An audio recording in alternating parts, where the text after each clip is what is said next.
Más de 2.500 millones de dólares de inversión directa entre el 2018 y el 2021. Más de 200.000 plazas de empleo directo e indirecto son solo dos de las cifras que expone el sector minero, que se coloca como cuarto rubro de exportaciones. Sin embargo, existen temores legítimos alrededor del impacto ambiental que podría generar esta actividad. Vamos a conversar con el economista Alberto Acosta Burneo, editor de la revista Análisis Semanal, sobre la potencialidad de este sector y sobre la verdadera utilidad de una actividad que se vende como solución a no pocos problemas que tiene actualmente el país. Alberto, buenos días, bienvenido a Contacto Directo. Muy buenos días, un gusto estar con ustedes. El 26 de junio de 1972, el Estado ecuatoriano transportó por primera vez petróleo desde Lago Agrio hasta Balao. Y 2 días después, el 28, sobre un tanque de guerra, hacía desfilar la dictadura militar el primer barril de crudo que se extrajo de la Amazonía. Se dijo en ese entonces que habíamos encontrado la llave hacia el progreso, hacia el desarrollo.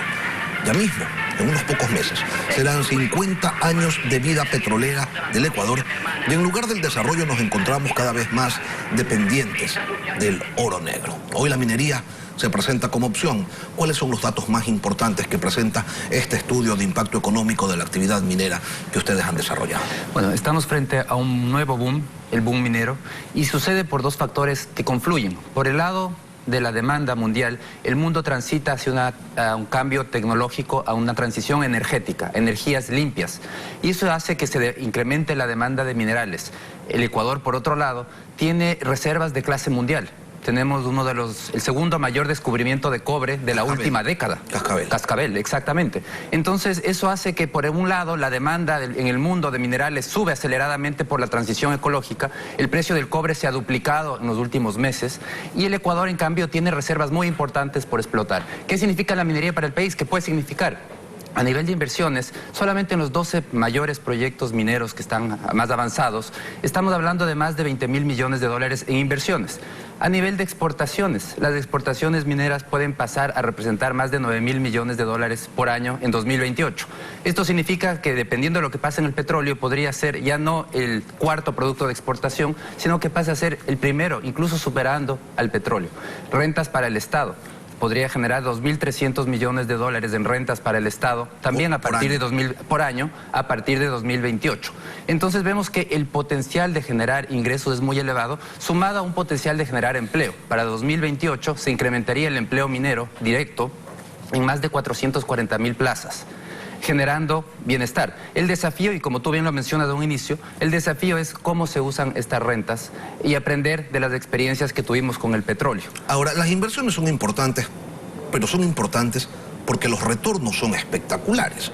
En el 2021, por Puerto Bolívar estaba previsto que salgan más de 500.000 toneladas de concentrado de cobre. Usted señalaba hace poquito que se ha duplicado el precio del cobre en el mundo. Está en $10.000 por tonelada. Solo allí son 5.000 millones de dólares que el año pasado salieron por el puerto de El Oro. El negocio es redondo para las mineras. El negocio es redondo para todos, para el Estado, para las sociedades, para las comunidades locales, y beneficia a todos. Ese es el beneficio de una actividad formal, y esa es la gran diferencia que hay que hacer. Tenemos que trabajar en impulsar una actividad formal minera con todos los mejores estándares internacionales. Vemos ya cómo las exportaciones mineras en un solo año, en 2021, se duplicaron. Pasaron a 2.000 millones de dólares, y el potencial de seguir subiendo es enorme. Como menciono, podríamos llegar a superar los 9.000 millones en 2028, generando empleo y generando ingresos también para el fisco y para las comunidades locales. Ahora, usted nos dice que se prevé que se inviertan 21.000 millones de dólares en los próximos 30 años. Tampoco es que es la gran inversión, promediamos 700 millones por año, mientras que recién empezando la explotación ya se sacaron 5.000 millones de dólares en un solo mineral. No nos olvidemos que de aquí también sale oro y está previsto sacar plata. ¿Cuánto van a pagar en impuestos y en regalías para ver si es que se recupera algo? Bueno, los impuestos estimados son 2.300 millones de dólares por año a partir de 2028. Y las regalías son más de 400 millones de dólares por año también. Las regalías para inversión social son alrededor de 400 millones de dólares por año. Estos valores que da usted, Alberto, ¿Qué porcentaje significa del 100% de los minerales que se extraen? ¿Los contratos son realmente beneficiosos para el país o pasa lo mismo que con el petróleo, donde en algunos momentos las empresas se llevaban hasta un 90% del valor del crudo y acá quedaba el 10%? Hay que recordar que Ecuador tiene una legislación incluso de las más estrictas en materia ambiental. Y también en materia de distribución de ingresos. Se establece que el Estado no puede recibir menos del 50% de los ingresos. Entonces está garantizado que el Estado va a recibir una parte importante porque la ley así lo determina. Entonces no hay esa opción de que la mayoría de ingresos recibe una compañía privada porque la ley no lo permite. Hay una distribución muy clara que establece en la ley. Entonces, por ese lado, no hay ninguna preocupación. Más bien, ¿qué debe preocuparnos? Debe preocuparnos cómo utiliza el Estado esos recursos, porque va a tener nuevamente una cantidad importante de recursos. Y el desafío es que como ciudadanía validemos que se invierte ese dinero en el desarrollo de capacidades locales, en las comunidades aledañas a la zona minera, que son además comunidades tradicionalmente empobrecidas, comunidades alejadas de la economía moderna. Entonces el desafío directamente su vida, ¿no? Porque ya no pueden desarrollar agricultura, ya no pueden desarrollar ganadería, se daña, se destruye prácticamente su entorno, aunque dicen las mineras que después se va a recuperar y que va a quedar más bonito que como estaba antes, pero eso será en el futuro. Mientras tanto, el modo de vida de la gente cambia por completo. Hay una confusión aquí entre lo que es la minería ilegal y la minería formal. Lamentablemente en el Ecuador por algunos años se le cerró la puerta a la minería formal y con eso se le abrió la puerta a la minería informal. Esa minería que está asociada al narcotráfico generalmente, a la violencia y que afecta a las vidas de las comunidades. La minería industrial, tenemos solo 2 minas industriales en el país. Están solo operando 2 minas, no existen más casos, el resto son apenas proyectos. Y esas minas lo que hacen para las comunidades, ¿qué significan? Significan empleo, significan generación, demanda de bienes, de servicios. Por eso le decía, cambia el modo de vida, la gente ya no puede sembrar, ya no puede tener ganado, ya no pueden dedicarse a esas actividades tradicionales que, y a lo mejor ahora tienen actividades más rentables, pero les ha cambiado. Cambia el modo de vida, pero porque hay una actividad más rentable, no porque ya no puedan, porque la minería no implica que se utilizan los terrenos de un tercero y que se les expulsa de ese territorio. Eso no implica, sí implica un cambio de actividad porque ahora existe una empresa para pensar en temas locales, para las provincias, por ejemplo, Zamora, Chinchipe. De aquí el 2028 la minería puede representar más del 80% del PIB de la provincia. Para entender, claro, va a cambiar la provincia totalmente, porque es una provincia netamente minera, donde la mayor rentabilidad en todas las actividades va a estar relacionado con servicios para la minería. A diferencia del petróleo, la minería demanda de gran cantidad de servicios, de mano de obra, y eso tiene un efecto dinamizador, un encadenamiento sobre el resto de sectores productivos. Y es el beneficio para las áreas, zonas locales, zonas que tradicionalmente estaban relegadas a una agricultura de subsistencia, ahora tienen una alternativa de un ingreso mucho más rentable que les permite mejorar su nivel de vida. Alberto, desde hace algunos años se ha criticado, y usted también, si mal no recuerdo, si no es así me corrige, que el Ecuador nunca se preocupó por contar con la infraestructura necesaria que le permitiera industrializar su petróleo para no ser un exportador de materias primas, sino de productos terminados. ¿Con el tema de los minerales estaremos lamentando en poco tiempo lo mismo o aquí la historia va a ser distinta? La industrialización requiere de economías de escala. La producción del Ecuador, si bien tenemos minas importantes, la producción en este momento todavía es marginal a nivel mundial. Somos un actor pequeño. En relación al PIB, la minería en este momento es apenas 0,7% del PIB. En Chile es del 12,5% y en Perú más del 10%. Entonces no cabe pensar una planta para extraer los minerales. Deberíamos en tal caso importar recursos de la región para que una planta sea rentable. Entonces hay que empezar paso a paso. Tenemos que empezar desarrollando la minería formal, la minería industrial, que es muy distinto que la minería informal de la que se habla frecuentemente en las noticias.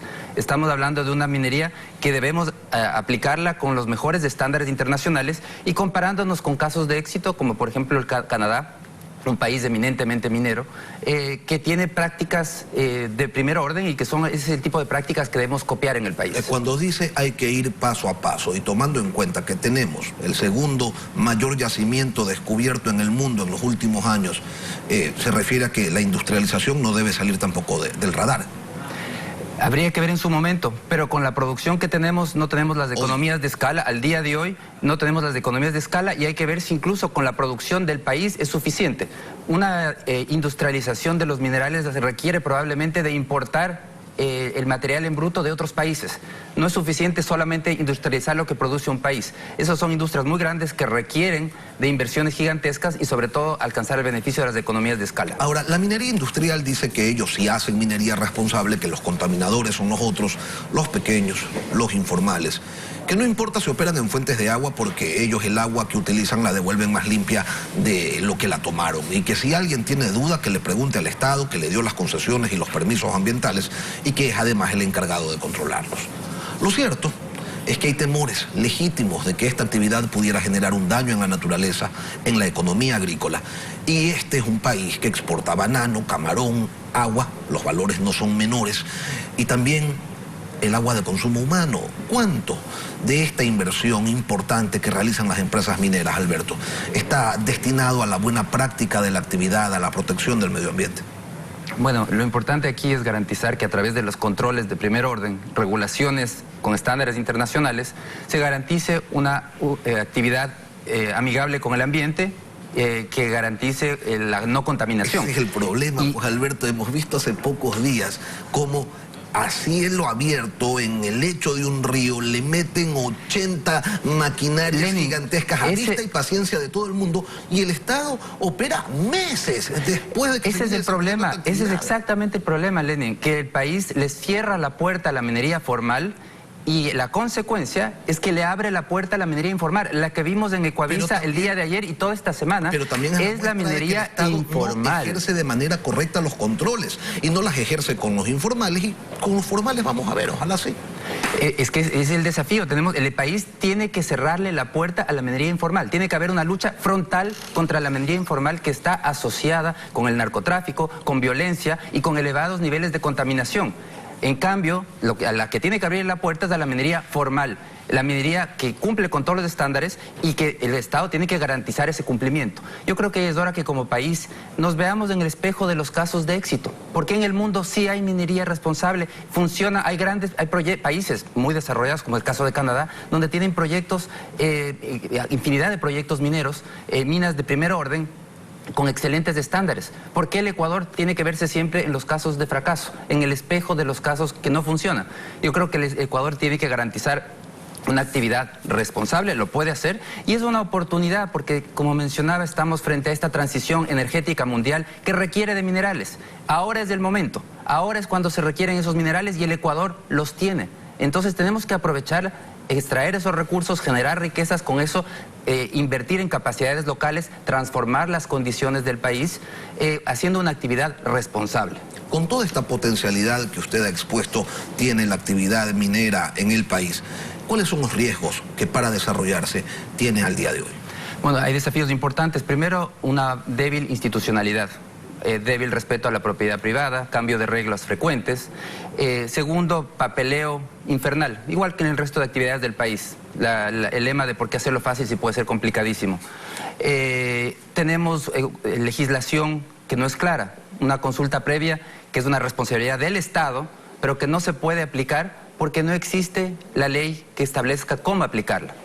Entonces son parte de esos desafíos, un catastro minero que se cerró por mucho tiempo y que cerró la puerta a la minería formal, abriéndole la puerta a la minería informal. Una minería informal que sigue ganando terreno y que hay que luchar abiertamente, igual que la violencia y el narcotráfico que estamos viviendo en las calles de las ciudades, hay que luchar también con esa violencia que se genera y se alimenta con recursos de la informalidad en la minería. Hay que luchar contra la minería informal e ilegal. Son parte de esos desafíos de un desarrollo de un sector sólido, un sector formal, con todos los estándares de calidad. Alberto Acosta Burneo, editor de la revista Análisis Semanal, gracias por acompañarnos hoy aquí. Muchísimas gracias.